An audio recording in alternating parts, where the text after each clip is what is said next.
howdy Hive Scum and welcome back. A couple of weeks ago I put out a call to arms to the Necromunda community to give me your best shot. Maybe that's a good title for a series actually. Give me your best shot in terms of building a somewhat legal Necromunda gang leader. Now you had 1,000 credits to play with, so you could build any gang leader you like with as much war gear as was legally permitted for them to have from their house lists or whatever, legality or rarity they get access to, and just give me the most ridiculous, broken and fun and thematic gang leader. Now, I did do a couple myself, so I'm going to go through some of the best picks here that you've sent me. And again, thank you to everybody for submitting these. I'll give you a shout out with the names here as well, and well done if you've made it to the video. I had to get involved in this myself because you know what I'm like. I just have to get involved because the opportunity to do something silly like this really does get my juices flowing. So I'll give you a couple of mine. I'm going to start off with one of mine that I've called Captain Freedom. I recently watched the old school Running Man and I thought, Jesse Ventura's character, Captain Freedom, I'm kind of going off that a little bit. I watched the recent Running Man as well. You should go and check that out. It's pretty different to the original. I definitely prefer the original, honestly. But there is a nod to Arnie in there as well. This guy is called Captain Freedom, not Morgan Freeman. Captain Freedom, he's 1,000 credits and he's a little bit silly. So this guy is an Ogryn hunt leader. Okay, so that means he is the profile of an Ogryn hunt leader in a Venator gang, which means, he's weapon skill 3+. He's strength, I'll go through the strength and stuff in a minute. But yeah, 3 wounds, 3 attacks, ridiculous stats. The only thing that lets him down as an Ogryn really is his mental stats, really.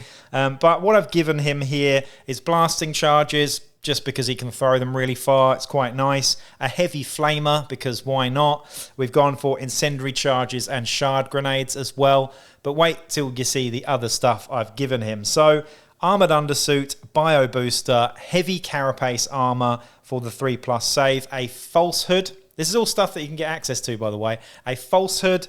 He has got filter plugs, a friend-zone collar as well, so absolutely unpinnable and just ridiculously awesome. He's got a grapple hawk as a pet, just for shits and giggles. He's got icrotic slime, low sticks, and a servo harness partial with a skin blade as well. This is all factored into 1,000 credits here, but the idea with this guy is that I've made him an unsanctioned psyker, or sanctioned psyker, upgraded him and given him the crush skill because it's cool. Now, the reason why I went for telekinesis, I think it is because if you're a telekine, you get fists of steel, I think, which means that your unarmed attacks are, I think, plus strength and maybe plus damage as well.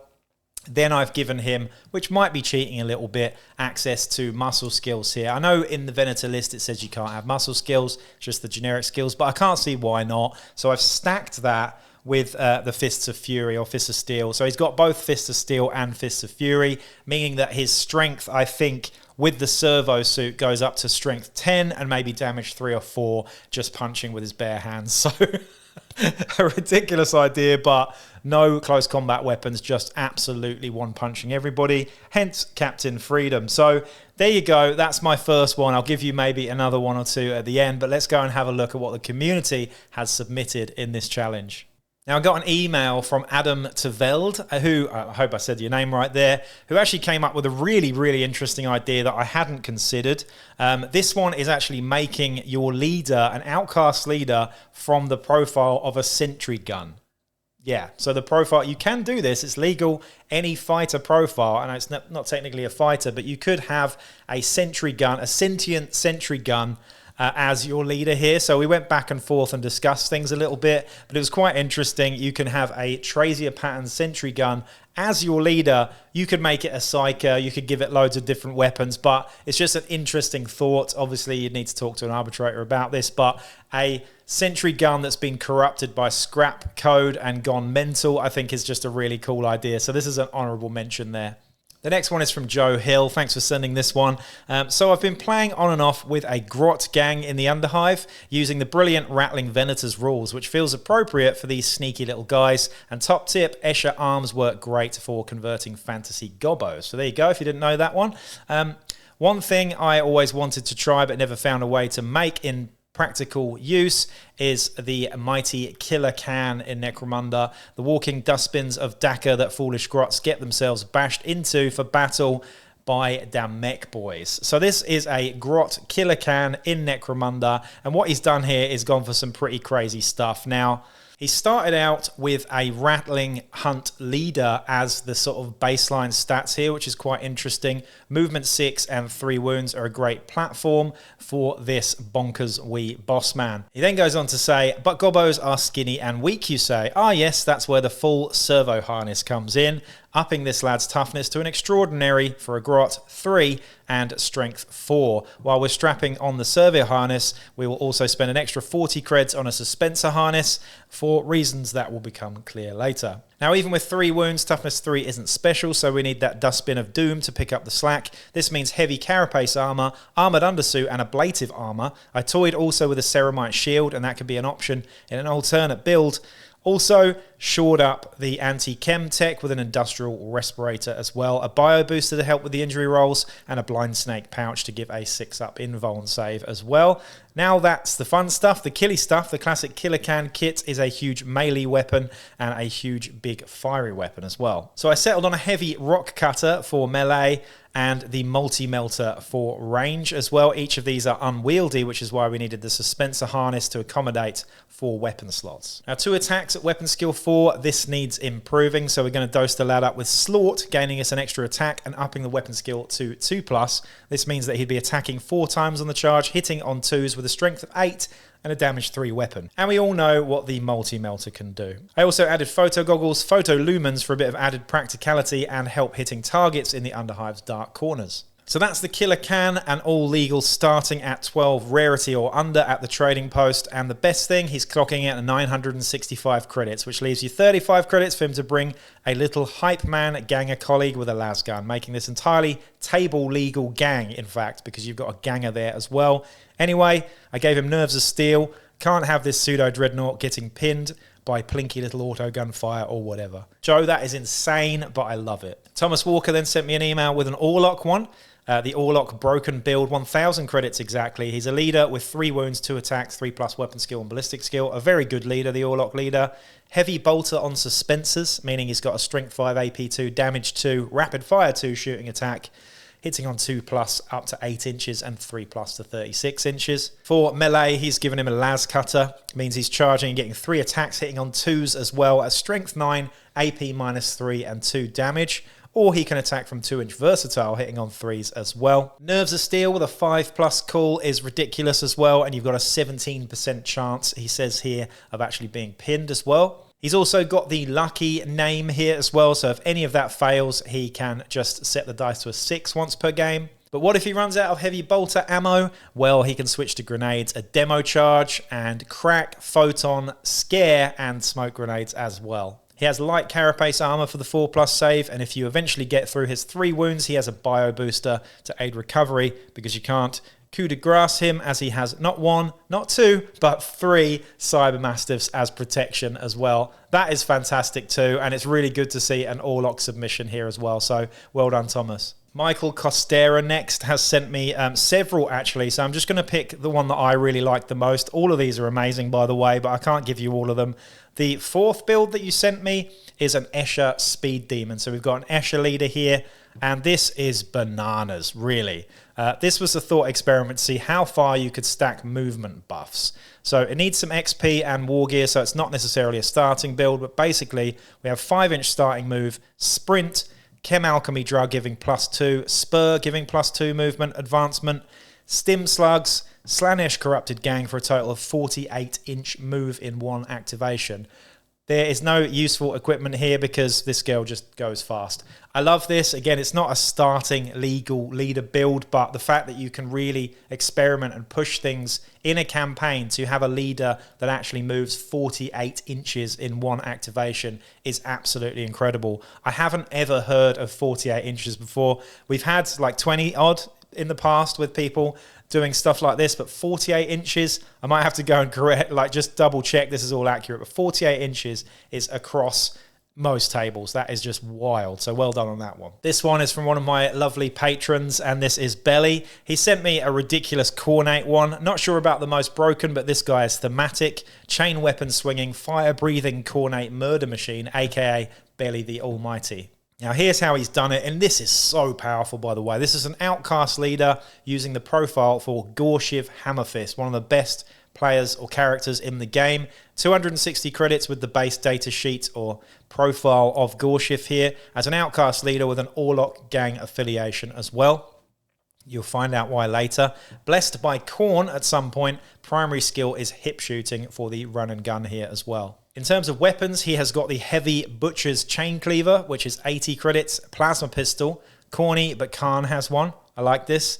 I'm a World Eaters guy as well, so I do like where we're going here. A Flamer for 140 credits, incendiary grenades, and maim, kill, burn after that. Armored undersuit, mesh armor, and ablative armor all stacked there as well. He has a Friendzone collar, a stim slug stash, low sticks because cool, for extra maiming, killing, and burning. This guy smokes 2 low sticks at a time, so he's given him several low sticks here as well. For pets, he's got 3 Cyber Mastiffs to represent his pack of rabid fleshhounds, and a fire-breathing giant chain weapon swinging, low stick smoking, unpinnable, armoured up to the teeth, drugged up to the eyeballs, doggo-loving, Khorne-worshipping leader from hell. All the best belly. I love that. Brilliant. The next one is from Phil Hamlin, and this is a Delaque one this time. Or not strictly Delaque, but it's Yagaloth, basically. So similar to what we last had with one of the best Dramatis Persona in the game. This one is, wow, this is great.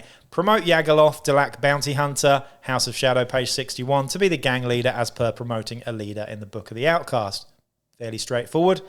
For his affiliation, we make him Clan House Orlock. So you're using Yagaloth stats, but you're using him an Orlock background here. Now, as per promoting a leader rule, you can either keep Yagaloth's skills and equipment or discard them and choose equipment and skills if he is an Outcast gang leader. Discard Yagaloth's skills and equipment. That's a bold move. That is a bold move because he's already very good. However, what we've gone for here is having access to Orlock equipment lists, of course.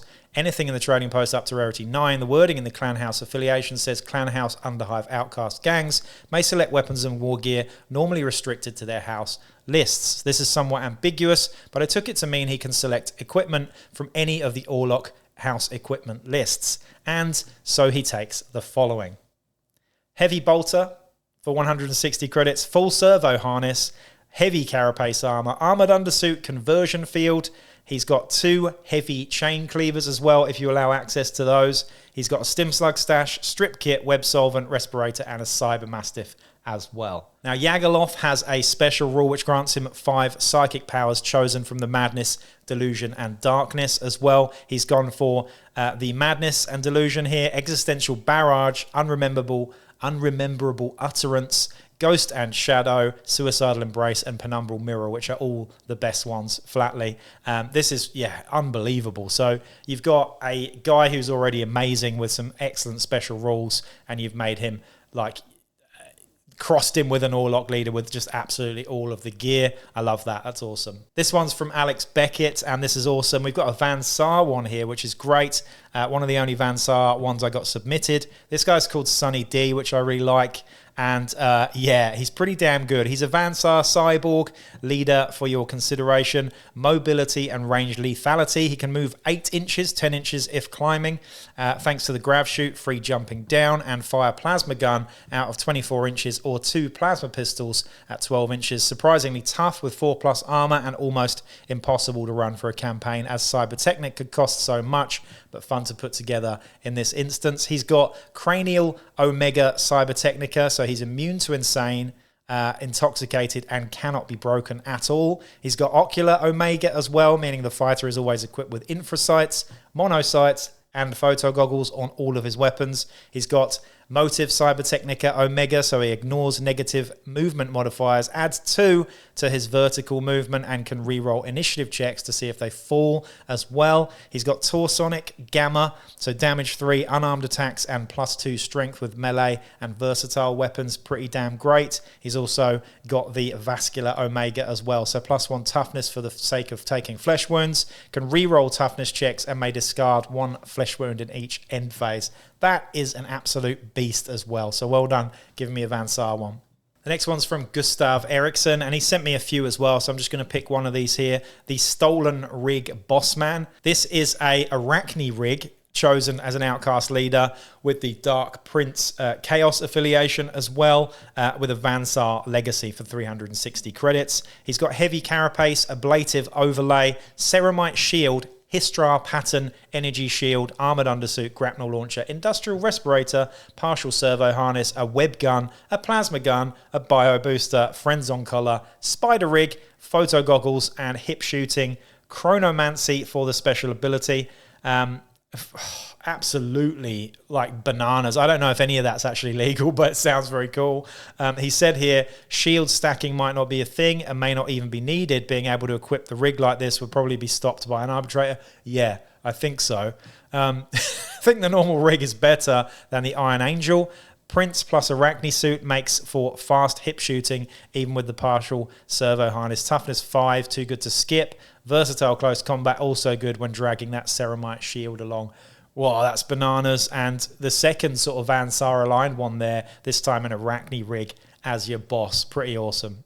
Back onto one of mine now. We've got Captain Pew Pew, a fairly fitting name here. This one's pretty ridiculous, and again, not necessarily slightly legal, but I'd allow it just because it's flipping cool. This one's using the Ashwood Stranger's profile and special rules as an Outcast leader. This is 1,000 credits, and I think you should do it because it's awesome. But yeah, there's a couple of problems with this one.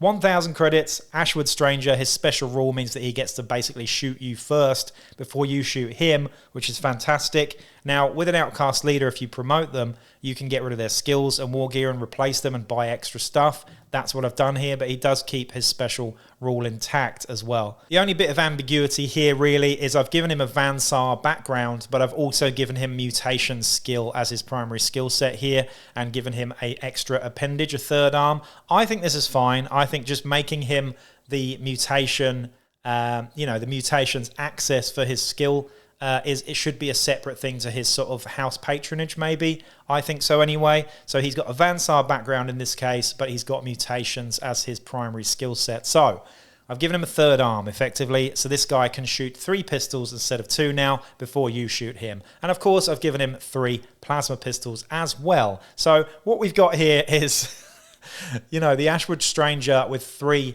plasma pistols shooting back at you. Now, I did have to forego what he comes with automatically, so he doesn't get the skills like fast shot and hip shooting and gunfighter that he comes with. Instead, I've gone for the extra appendage and promoted him to a psyker to give him chameleon as well, to make him really hard to see and hit. And I've combined that with a falsehood as well, which is just extra nice. And I've also given him a chameleon iron cloak. So this guy can sneak into the middle of the field.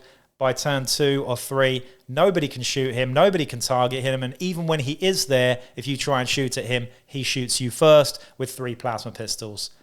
What's not to like about that? To top things off, I've also given him access to the Van Saar Cybertechnica as well. So he's got light carapace armor, motive omega, ocular omega, and torsonic and vascular omega as well. And that all clocks in at 1,000 credits. And I think that's pretty damn cool. So yeah, there you go. My very last one here, and sorry to just make, it's not all about me, I know, but I just had to, I couldn't resist. We've got another one here. Again, 1,000 credits. I'm using the Piscian Spectre as my Outcast leader. No one's submitted this one yet, and it is legit. So a Piscian Spectre, I think we all agree, the best brute in the game. Flipping awesome. Amazing stats, amazing gear. I have, however, given him different gear here. So I've got rid of the skills, I've got rid of the gear, and I've paid for extra stuff.